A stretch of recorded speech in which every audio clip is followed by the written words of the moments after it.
Oke, kita lanjutkan. Nah, di sini ada kesalahan tadi, di sini 600 kolom. Seperti itu. Nah, jadi 600 dibagi 300. Jadi hasil dari arusnya itu kisaran 2 ampere seperti itu.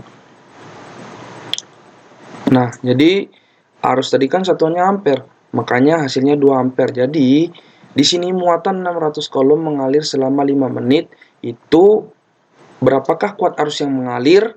Jadi, kuat arus yang mengalir di muatan 600 kolom selama 5 menit itu ada arusnya sebesar 2 ampere. Nah, untuk memperjelas lagi pemahaman teman-teman semua, itu bisa menyelesaikan soal yang ini.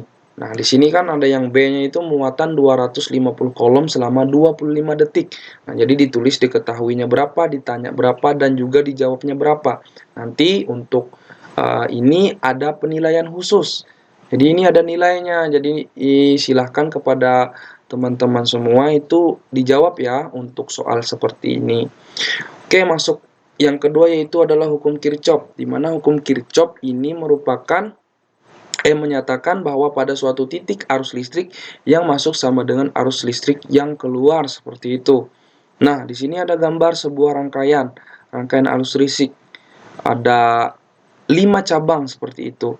Kenapa sih I1 ditambah I2 sama dengan I3 ditambah I4 ditambah I5? Kenapa bisa seperti itu? Jadi di sini, nah, berdasarkan gambar di atas, maka hukum Kirchhoff bisa diformulasikan dengan rumus I masuk sama dengan I keluar. Nah, jadi, di sini kan dinyatakan tadi I masuk sama dengan I keluar. Jadi kita lihat ini titik tumpu. Jadi ini titik tumpu. Apabila arah panah menuju titik tumpu, itu dinamakan I masuk. Kemudian apabila arah panah menjauhi titik tumpu, itu namanya I keluar seperti itu. Nah, di sini bisa kita perhatikan satu persatu I1, I2, I3, I4, dan I5. Nah, yang mendekati titik tumpu itu ada I1 dan I2. Jadi dia I masuk. Jadi makanya ditulis I1 ditambah I2. Kemudian sama dengan I3 ditambah I4 dan ditambah I5 itu kenapa? Karena dia menjauhi titik tumpu, makanya dia dinamakan I keluar seperti itu. Nah, di mana untuk menyelesaikan soal-soal hukum Kirchhoff itu kita bisa menyelidiki masing-masing. Nah, seperti yang Bapak jelaskan tadi, bahwasanya kalau kita ingin menyelesaikan mengenai hukum Kirchhoff, itu kita harus memahami dulu yang namanya gambar dan juga arah panah yang terjadi di arus ini seperti itu. Nah, jadi bisa membuat persamaan sederhana untuk mempermudah menyelesaikan soal. Nah, untuk lebih jelasnya kita bisa melihat soal yang seperti ini. Nah, di sini bisa kita ketahui di sini ada titik tumpunya Q. Q di sini di mana I1 di I2, I3 dan I4. Di mana I1-nya itu ada 2 ampere, I2-nya ada 1 ampere dan I3-nya ada 0,5 ampere. Berapakah I4? Nah, di sini bisa kita selesaikan. Kita lihat, kita selidiki satu persatu.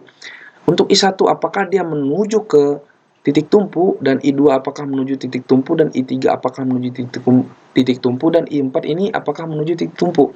Kita perhatikan arah panahnya, ternyata I1 dan I2 ini menuju titik tumpu, kemudian I3 dan I4 ini menjauhi titik tumpu. Nah, jadi bisa kita selesaikan bahwasanya seperti ini. I1 dan I2 ini termasuk ke I masuk. Jadi dia ini arus yang masuk. Arus yang keluar ini adalah I3, makanya ditulis I1 ditambah I2, I1.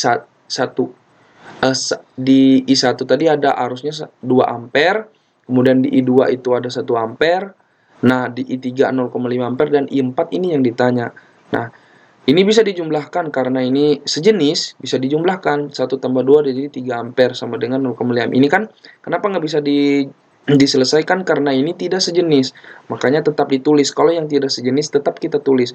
Nah, 3 ampere ini bisa kita selesaikan lagi apabila 0,5 ampere ini dipindah dalam ini kan asalnya positif. Kemudian kalau kita pindah dia menjadi negatif. Jadi 3 ampere dikurang 0,5 itu sama dengan I4. Jadi I4 itu sama dengan 2,5 ampere. 3,5 dikurang 3 dikurang 0,5 itu sama dengan 2,5. Jadi arus yang mengalir pada rangkaian I4 adalah 2,5 ampere. 2,5 ampere atau 2,5 ampere seperti itu. Nah, jadi dari rangkaian ini I1 ini masuknya 2 ampere, I2-nya masuknya 1 ampere, kemudian I3-nya 0,5 ampere, dan I4-nya sama dengan 2,5 ampere. Jadi totalnya kan sama. Ini kan masuknya ada 3 ampere. Jadi keluarnya juga harus 3 ampere. Jadi seperti itu kalau hukum Kirchhoff 1. Nah, oke, untuk memperjelas lagi di sini, nah ada soal lagi. Tadi kan sudah soal yang pertama untuk arus listrik. Jadi untuk soal hukum Kirchhoff itu ada juga soal. Di sini ada 5 cabang nih, titik tumpunya ada A. Jadi di sini ada dijelaskan ada 5 buah percabangan berarus listrik, di mana I1 ini sudah diketahui, I2-nya juga diketahui, I3, I4. Nah, yang ditanya itu I5. I5 ini arahnya kemana? Jadi adik-adik teman-teman semua bisa mencari, rumusnya hampir sama seperti yang ini.